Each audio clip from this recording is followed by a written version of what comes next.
nata sa tuang Evyark nga 22 months na ni siya. Karon September magkuha na ni 2 ka tuig. Namo ginungutan na kung sang tuiga ta mag top pruning. Depende mo ni mga ka-angel sa inyong pagatiman. Kani sakto gini sa edad mga to pagatiman no, tang lawas. Na napayuban nga madelay basta ang imuhang pagatiman dili sakto. Muna po nang kuan mga pamaagi. Karon kay mag-top pruning ta, ako lang ni share. No. Kay nag-top pruning na mo last year ni tubo na po siya. Now, nag-top pruning ko atong miyagi kwanto nasa 12 feet karon no, nana ni sa kwan. Ako lang gigamitan ng steel tip. Gikan sa iyang pinakatumoy yun, nakadulo. Gikan ni sa ubos, naman eh. Ako lang ikuan. Share na ako kung pila naka-feet. Nasa 14 feet na. Oo.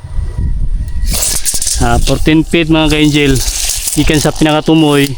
Ato nang itap na, tanggalon ta na siya. Nakapurma naman nga tuwang kuan mga sanga. Natay kuan pruning shear. Pruning so kani. Pero mag-disinfect ta. Nangutaan na sila kung sa itong ginagamit. Fungicide ni o insecticide. Naman itong ginagamit oh. Ato siyang disinfect sa sakat na natay ladder. Tanggalon ta niyo nakatumili. Ako sa ning kuan ganito. Pruning shear day. Kinatay katingon sa taas. Atong i-open ang ibabaw. Importante kayo ang sunlight.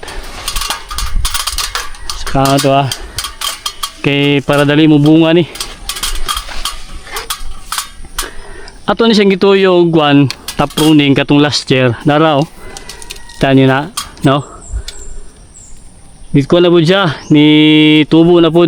Tanggalon ta ni. Ato ning tanggalon para mo-open siya. Kaniyo ato yung i-open. Sige. Saan butang ning kuan na. Ay gulitan ako. Ani? Di na sa katingon no. Apel ni. Kani isa lang gani. Pasaka man siya. Kani isa lang oh.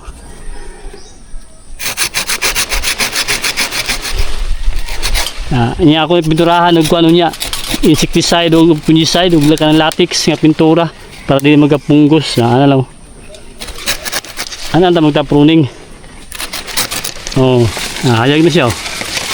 Diba? Ilawin na tayo sa ubos. Oh, no. I-open na siya. Ato nang gikuan para sa mo taas. Ngayong tana kung isang kuan sa katason ta mag-kuan top pruning 12 feet pwede na. Kani tanggalon ta niyo. Siya. Oh, yan. No, open na siya. Tanggalon ta ni mga sprouts. Importante kayo nga sulod ang adlaw na para nindot ang atuang kuan tanom nya maka penetrate sunlight nya dili sa basta-basta masudlan og insekto kay mainitan man sila palayo na sila. Oh, kani puton taniyo kani siya. Ayun. Ano? Kay mubunga mo guni siya, paana mo niyo, pay kaning sanga, ingani gani siya. Dili gani siya mubunga. Paigda ba? Ang sanga. Dili man siya mubunga pa ana pataas. Straight. Yan lang ato lang yung gina-share ng atong kuan mga pamagi. Kinamo ginungutaan na good. Kung kausa ta mag-top pruning kani nag-top pruning na gid ta. Kay sakto naman sa edad.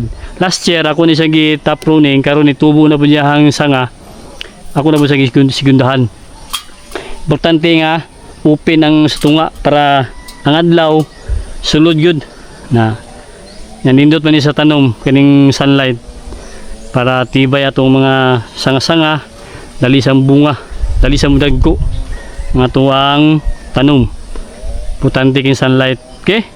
Nya at least sa kuan ako na ako kuan pakita na kung saan pag-top pruning na naman tayo mga pruning mga ginahatag nga share sa inyo kari ako na po yung sigundahan ng pruning ano ako na pakita sa inyo ang porma sa tuwang mga sanga nagbilin tag mga sanga kay mama na tong pabungahon. Oh no, open na siya oh. Diba? Oh, hayag na sa taas. Nalaslaw sa yung hangin ug ang sunlight. Maniporma sa tuang kuan. Ato ang ibyag. Oh, yun oh, di ba? Oh, ninuta kayo siya no. Oh. Kalaw sa ng adlaw. Paubos. Naman yung porma sa tuang kuan. Mga sanga, man ito ang pabungahon. Ana nga, di man sa mong gawas. Kani ba ito ginapurningan nato? Na diri sa mong gawas ang bunga ni. Kaniyo tayo. Kani siya, kana. Diyan naman gawas sa mga bunga ni. Pag nana sa edad, namo ginutan nga wala pay bunga nga wala pay bunga nga atong ibiyag. Wala pang sa edad kay 22 months pa ni siya. 3 to 4 years, 3 years, mga pinakabata nga magbunga siya. Pautabot lang ta kay kita excited na bugay ta magkapabunga ni. Di ba? Tanyo siya, mo na siya. Diyan na manggawas ang bunga. Paano pa stunting, sloping ba? Paano? Okay. At least nakakwanta sa inyo nakakatagdag mga idea sa tuwang pag-top pruning niya. Magpintura tayo niya. Ako mo ipakita sa inyo sa pagpintura. Pugahon sa nato niyo kaniyo. Nagkuan ko, nagpruning ko sa mga sangaw, no. Pruning na ako. Apa diri kita pruning na ako ni siya na. Ako na sang kitap, no. Pagahon sa nako ni pinturahan ako niya. Oh, hayag na kayo, di ba? Sulod ng sunlight di ba? Naman akong mga sanga nga i-maintain ako na siya, pabungahon. Kani ako pa ning pruningan karon kayo. Daghang isa mga sanga mga gagmay kung tanggalon ako na siya ang gawa sa mga sprouts nyo. Okay, ito mga tabang to sa inyo happy farming. Ayan